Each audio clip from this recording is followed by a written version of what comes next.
Ranger.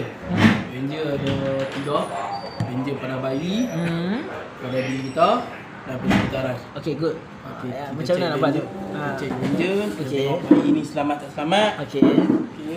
Danger. Ranger tengok bayi dah selamat. Kemudian Ranger bayi selamat, clear. Okay. Okey, danger pada diri kita, kita kena pakai PPE lah, glove, mask, apa apron. Good. Habis tu dengan apa Persekitaran. kita kena tengoklah ada kacau ke apa ke, kita alihkan. Okay, very good. Okey. Ya, Dia bila clear, abang semua duduk, clear. Ha. Okey. Ha, respon. Respon. Ha. Respon pada bayi. Ha. Kita tepuk tapak kaki dia 3 kali. Okay. Baby. Baby. Baby. Okay, very good. Bayi respon tak ada. Tak ada. No respon. Okey. Lepas tu S. S apa? Short for hug. Ha, okay. Okey. Kita panggil kita kat orang sekeliling kita. Okey. Okey, Cik Nabil tolong set telefon 99 minta AED. Alright. Okay, good. Okey. Okay. Kita minta tolong bantuan. Okey. Awal kita cek pernafasan dia. Ha. Kita buat C C2.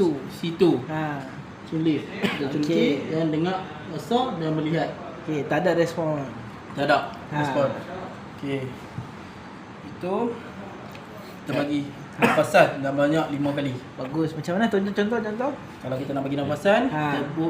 kita tutup mulut dia dengan hidung dia. Ha. Dia bagi mulut satu muka dia, Ha. tutup satu hidung dan hembus menggunakan mulut. Bagus. Pandai je. 5 kali. Jangan kuat sangat kan? Ha. Dia jangan kuat sangat Betul. dalam mulut je. Betul. Okey, Bagus. kita dah Bagus. 5 kali Very dah good. bos. See, very good. Ha. Cek nadi dia. Ha. Kita pakai dia Bengkel. bengkel. Ha. Cek. Dah 10 saat tak ada juga. Tak ada. Baru kita start CPR. Okay, macam mana start? Start CPR, saya akan guna 2 jari Okay. dan tekan. Bagus. 1, 2, 3, 4, 5, 6, 7, 8, 9, 10, 1, 2, 3, 4, 5. Okey, tak apa. Ni 15, habis tu bagi 2 hembusan. Okay, Bagi 2 hembusan. Ha, lepas 2 besar, Sambung balik CPR. berapa kali? 15 juga. Bagus. Very good. 1, 2, Okay, baby star. Baby dok menangis. Okey, baby sedap. Kita angkat dia. Dia kita empur dia kat dada dan tepuk. Bagus. Very Bagi good. dia menangis. Very good. Excellent.